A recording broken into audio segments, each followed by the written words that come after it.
오늘 굿모닝 시작하도록 하겠습니다.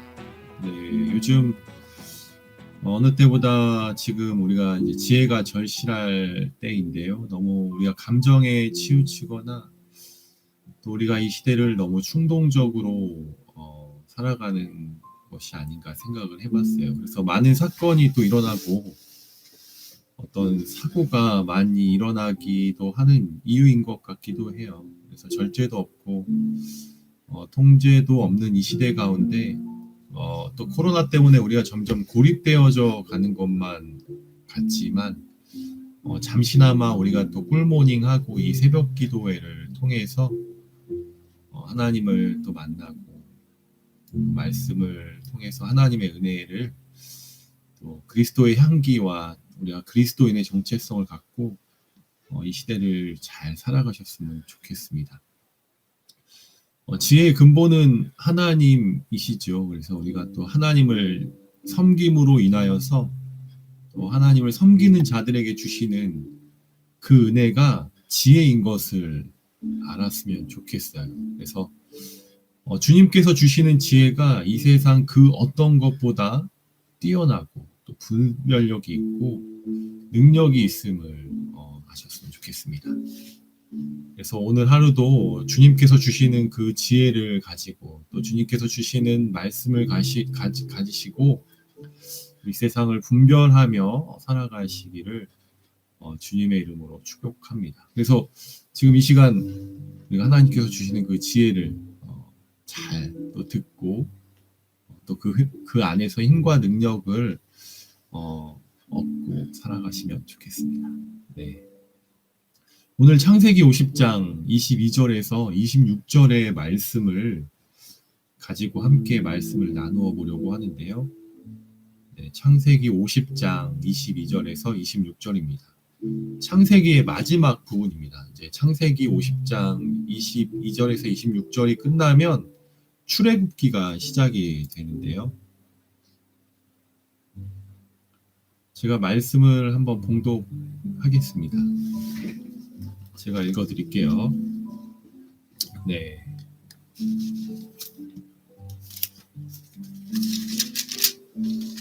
여러분들도 다 찾으셨죠? 여기 지금 우리 민선자매님이 말씀을 이렇게 다 올려주셨는데요. 그래도 제가 한번 읽어보겠습니다. 요셉이 그의 아버지의 가족과 함께 애굽에 거주하여 110세를 살며 에브라임의 자손 3대를 보았으며 므낫세의 아들 마길의 아들들도 요셉의 스라에서 양육되었더라. 요셉이 그의 형제들에게 이르되 나는 죽을 것이나 하나님이 당신들을 돌보시고 당신들을 이 땅에서 인도하여 내사 아브라함과 이삭과 야곱에게 맹세하신 땅에 이르게 하시리라 하고 요셉이 또 이스라엘 자손에게 맹세시켜 이르기를 하나님이 반드시 당신들을 돌보시리니 당신들은 여기서 내 해골을 메고 올라가겠다라 하였더라. 요셉이 110세의 죽음에 그들이 그의 몸에 향재료를 넣고 애굽에서 입관하였더라. 아멘. 네. 오늘 말씀을 이렇게 보면 이제 요셉이 죽기 직전에 자녀들에게 자손들에게 유언을 하는 어떤 장면이 나오게 되지요. 그 앞전의 말씀을 보면 이제 요셉의 아버지였던 야곱을 장사하는 장면이 나옵니다. 이제 야곱은 가나안 땅에 묻히기를 원했어요. 그래서 요셉과 또 그의 아들들에게 가나안 땅에 나 좀 묻어달라고 이렇게 이야기를 해요. 근데 이제 요셉의 형제들과 70명의 가족들이 애굽으로 이주해 왔잖아요. 왜 그랬을까요? 기근 때문에 애굽으로 이집트로 내려올 수밖에 없었죠. 그래서 오랜 기간을 요셉과 또 야곱과 가족들이 애굽에서 지내게 됩니다. 그런데 이제 이 가족들이 애굽 땅에 정착하는 것이 아니라 고센 땅이라는 르암셋 지역에 이제 정착을 해요. 근데 저 같았으면은 애굽에 정착을 했는데 왜 또 고센 땅으로 들어가서 이 사람들이 살았을까?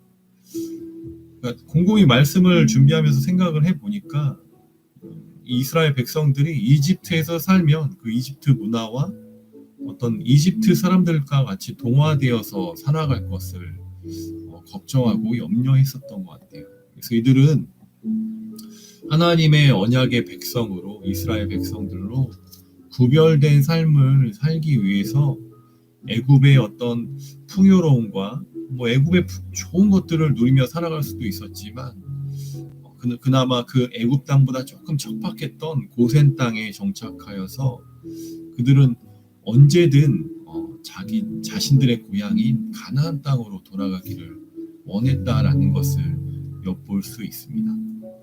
또 오늘 말씀에 보면 24절에 보면 하나님께서 당신들을 돌보시고 당신들을 지금 이 애굽 땅에서 인도하여 내사 아브라함과 이삭과 야곱에게 맹세하신 땅에 이르게 하시리라 하겠다. 그것이 언제인지는 모르겠지만 언젠가는 반드시 가나안 땅 아브라함과 이삭과 야곱에게 약속하셨던 그 복된 곳으로 다시 인도해 주실 것을 믿는다고 요셉이 이렇게 이야기하고 있습니다. 그래서 그것이 언제인지는 모르겠지만 25절에 보니까 당신들이 자손들 이스라엘 백성들이 이 애굽에서 살다가 언젠가 다시 돌아갈 때 내 유골도 같이 가져가 달라고 이렇게 유언을 합니다. 사실 이 애굽 땅에서 이제 정착을 해서 이 70명의 사람들이 살아가게 되는데요. 출애굽기에 보면 시간이 조금 많이 흐르게 됩니다. 그래서 이제 출애굽에 보면 430년이 지나서 이제 출애굽을 하잖아요. 그러니까 요셉과 요셉의 가족들이 이 이집트 땅에 정착해서 70명의 사람들이 이제 430년이 지나서 인구가 몇 명이 되죠? 혹시 아시나요? 참, 네, 출애굽기에 보면 60만 명이라고 나오거든요. 장정만 60만 명이 돼요. 430년이 지나고 나니까 70명이었던 사람들이 60만 명이 되는 은혜가 하나님께서 주시는 그 은혜가 있었더라고요. 근데 성경에서는 장정만 60만 명이라고 하거든요. 그러니까 여성과 아이들은 포함하지 않은 숫자예요. 그래서 학자들이 이야기하기는 대략적인 숫자를 보통 한 200만 명 정도로 보고 있거든요. 그래서 70명의 사람이 430년이 지나니까 200만 명의 사람이 된 것이죠. 이거 잘 생각해 보면 아브라함에게 하셨던 그 약속이 너의 자손이 하늘의 별과 같이 바다의 모래알과 같이 많아질 것이라고 한 것, 그것이 이루어진 것이죠. 그 약속의 성취가 된 것이죠.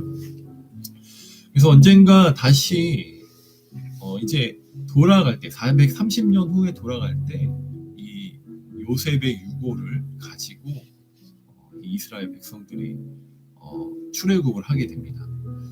누가 가지고 가냐면요, 모세가 가지고 가요. 모세가 가지고 가는데 말씀을 제가 한번 읽어드릴게요. 출애굽기 13장 19절에 보면은 모세가 출애굽기 13장 19절입니다.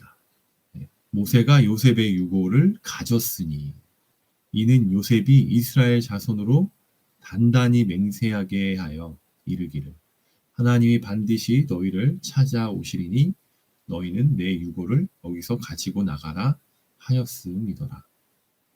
모세가 요셉의 유고를 가지고 나가더라고요. 430년이 지났음에도 불구하고 그 요셉의 유언을 잊지 않고 그 약속을 지켰다라는 것도 저는 참 대단한 것 같아요. 사실 떠난다라는 것, 내가 살던 곳을 떠나면 불편하죠. 여러분들 갑자기 지금 안정된 곳에서 살다가 갑자기 하나님께서 야, 너 저기 부산 가서 살아, 너 대구 가서 살아, 심지어 또 일본 가서 살아. 박연서 목사님 또 일본에서 오래 사셨는데, 일본에서 살아. 고향을 떠난다는 것은 사실 쉽지 않은 것 같습니다. 내가 익숙한 곳을 떠난다는 것은 굉장히 어려운 일이죠. 요셉과 또 야곱과 가족들은 자기가 살던 땅을 떠나서 애굽 땅에서 오랜 시간 살았습니다. 또 모세도 마찬가지로 애굽에서 오랫동안 살았지만 이제는 출애굽해야 되는 그런 상황 가운데 있었죠. 또 아브라함도 이삭도 요셉도 하나님의 언약을 받고 보장되고 안정된 삶을 살아갈 줄 알았지만 그렇지 못했어요. 근데 이제 계속 아브라함에 대한 말씀도 보았고 또 이제 이삭은 안 했고 야곱도 했고 오늘 요셉에 대한 말씀을 이제 보고 있는데 아브라함의 삶을 또 살펴보면 순종해서 자기가 살던 곳 하란을 떠나서 가나안 땅에 들어가자마자 어려움이 생기기 시작하는 거예요. 이삭도 마찬가지예요. 어젯밤에 누가 이 말씀 나누었던 것 같은데요. 이삭도 우물을 파고 조금 살만하면 사람들이 시기하고 또 다툼이 생겨서 몇 번이나 이주하면서 우물만 팠던 그런 어떤 고난을 겪게 됩니다. 그러니까 이삭의 인생을 처음부터 이렇게 끝까지 살펴보면 참 어려웠었더라고요. 아버지가 자기를 제물로 드리겠다고 죽이려 했지요. 또 살만하면 또 떠나야 했지요. 그러니까 땅만 파는 인생이었더라고요. 인생이 굉장히 고단했을 것 같습니다. 마찬가지로 야곱도 그랬습니다. 형 에서 때문에 장자권을 얻으려고 엄청 고생했습니다. 또 삼촌 라반한테 가서 몇 년 동안 레아와 라헬을 얻기 위해서 종살이 했지요. 얼마나 힘들고 어려운 시간을 보내는지 모르겠습니다. 오늘 마찬가지로 요셉도 형들의 시기와 질투로 인하여서 애굽에 팔려가고 또 보디발의 아내의 모함을 받아서 감옥살이도 오랜 시간 했습니다. 이들에게 하나님께서 보장된 삶을 약속하셨는데 너희를 축복한다고 말씀하셨는데 정작 그들의 삶을 자세히 살펴보면 고난과 아픔과 고달픈 삶을 살게 되는 것만 보게 됩니다. 그들은 그런 아픔과 외로움의 시간을 통해서 어떤 것이 변화되었냐면 인생의 주인이 나에서 인생의 주인이 하나님으로 체인지 된다는 사실을 저는 발견하게 되었습니다. 내 인생을 바꾸는 것, 내 인생의 주인을 바꾸는 데 있어서 하나님의 작업은 무엇일까? 하나님의 작업은 무엇일까? 여러분들 한번 생각해 보셨으면 좋겠습니다. 네, 곰곰이 생각해 보니 그것은 바로 고난이었습니다. 고난. 그러니까 율법을 통해서 또 말씀을 통해서 죄를 알게 하고 그로 인해서 우리로 하여금 그리스도에게로 돌아서게 하는 것, 그것이 고난의 목적이었다라는 것이죠. 고난이 우리에게 주는 은혜가 바로 나의 무능, 자기의 무능, 연약함을 알게 하고 하나님의 능력을 알게 하는 것이었습니다. 제가 이렇게 가끔 말씀을 전할 때 이런 얘기를 해요. 많은 사람들이 자기 포기가 되지 않는 가장 큰 이유가 무엇이냐면 제 이야기이기도 하거든요. 아직도 내가 괜찮은 사람인 줄 아는 착각 때문에 그렇습니다. 나는 주일 성수를 빠지지 않고 열심히 교회에 나가고 있어. 나는 매일매일 말씀을 읽고 큐티를 하고 기도를 열심히 하고 있어. 교회 봉사를 열심히 하고 있어. 또 겉으로는 어떻게 보면 멋진 사람으로 선한 사람으로 비춰질 수 있습니다. 그러나 우리 속은 선한 것이 하나도 없다라는 것이죠. 그래서 바울은 고난을 통해서 스스로 발견한 것이 있었는데 이렇게 표현해요. 내 속에 내 육신에 선한 것이 하나도 없음, 선한 것이 거하지 않은 것을 알았다고 이야기합니다. 선한 일을 하고 싶어 하면서도 그것을 실천하지 못하는 것. 너무너무 내가 선한 일을 하고 싶은데 내 육신의 어떤 죄악과 육신의 어려움 때문에 그것을 실천하지 못하게 된다는 것이죠. 그래서 그의 성품 가운데, 그 바울의 성품 가운데 그 안에 선한 것이 하나도 없음을 알게 되었다고 하면서 막 좌절하고 힘들어합니다. 바울도 그랬어요. 바울도.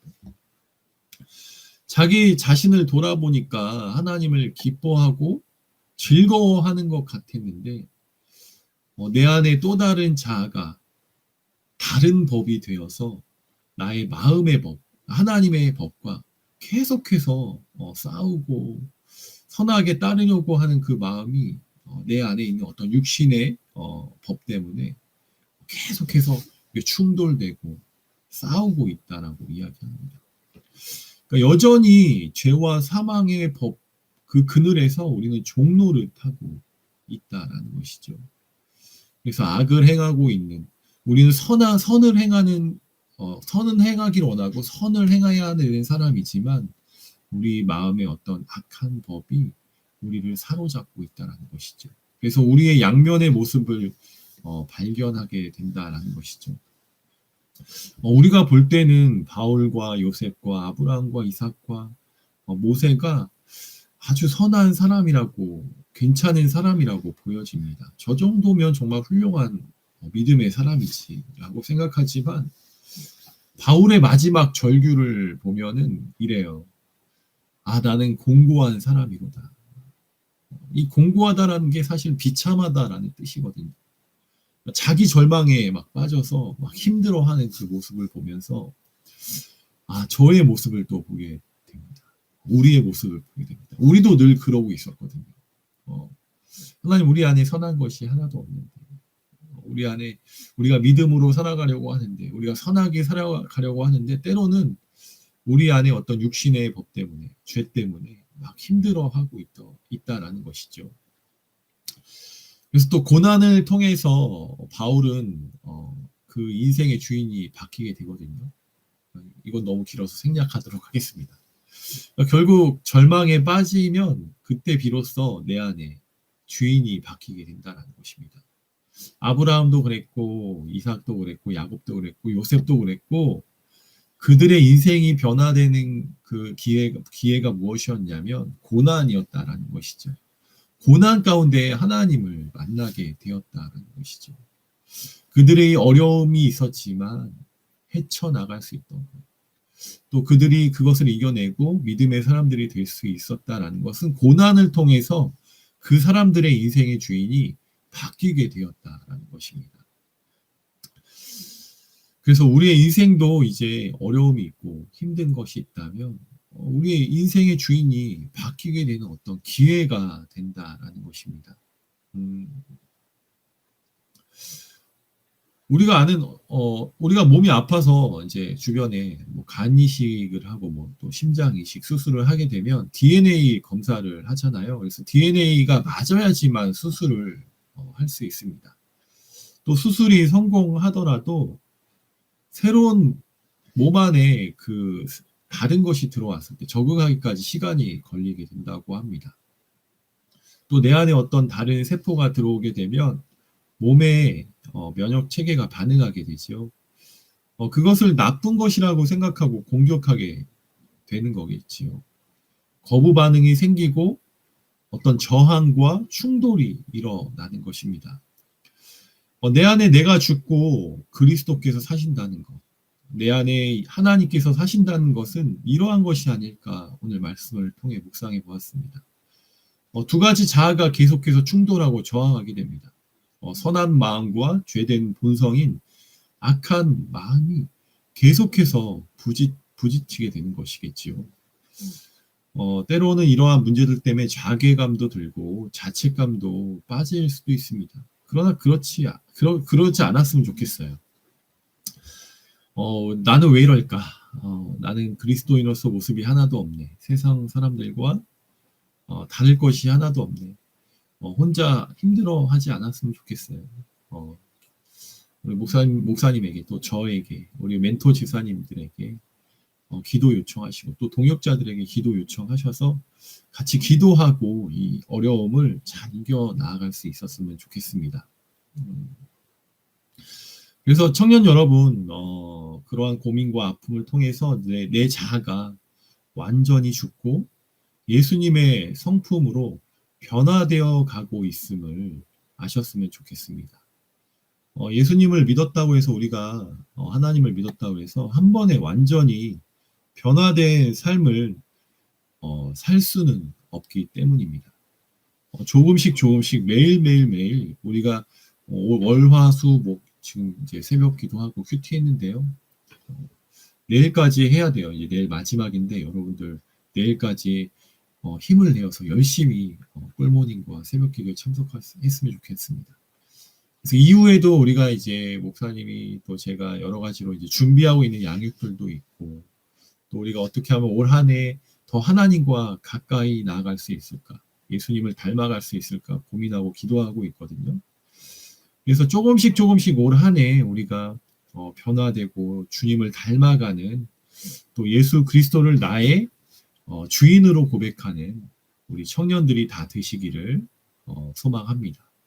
그런 삶을 살아가기를 주님의 이름으로 축복합니다. 아멘. 네, 말씀 믿음을 이제 마지막으로 조금만 더 정리해 보도록 하겠습니다.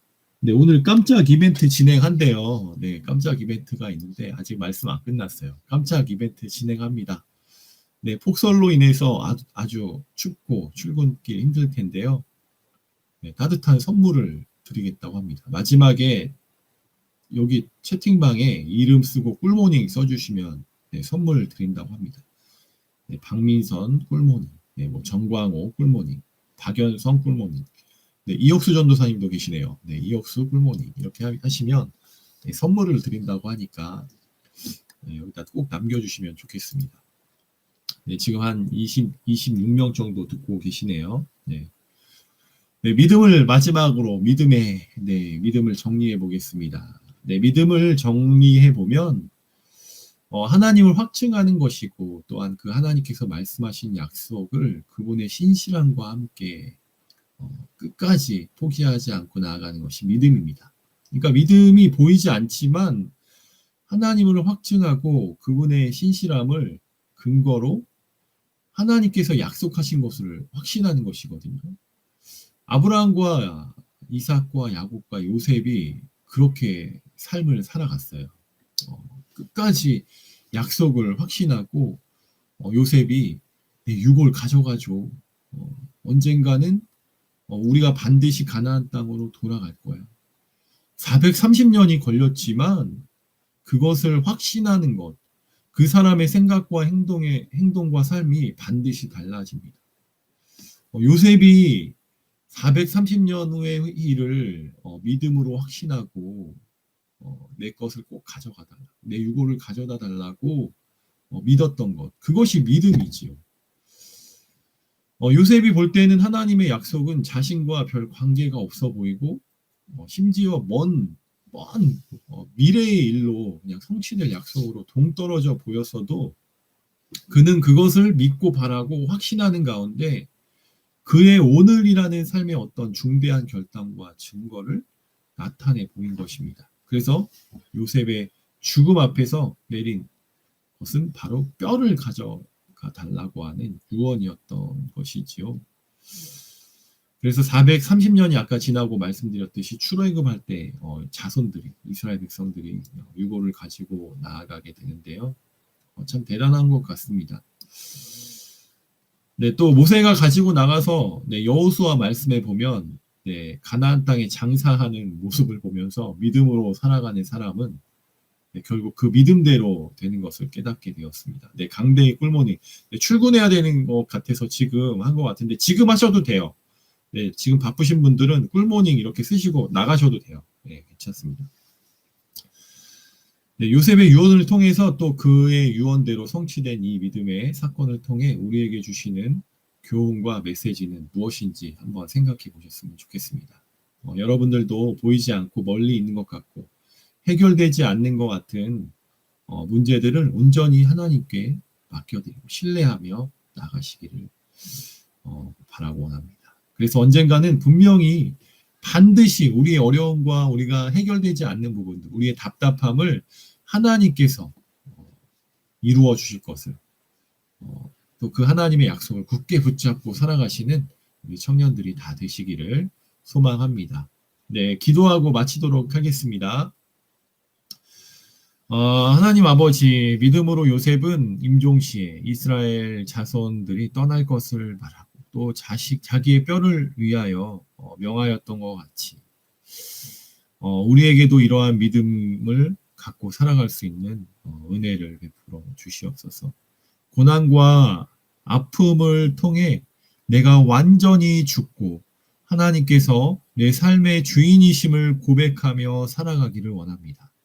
내가 현재 어려움과 해결되지 않는 부분들, 또 답답한 것들, 풀리지 않는 것들 있다면 그것이 나를 변화시키는 과정임을 알게 하시고 하나님을 믿음으로 이 모든 것이 반드시 해결되고 풀리고 시원하게 되는 믿음의 역사가 나타나게 하여 주시옵소서.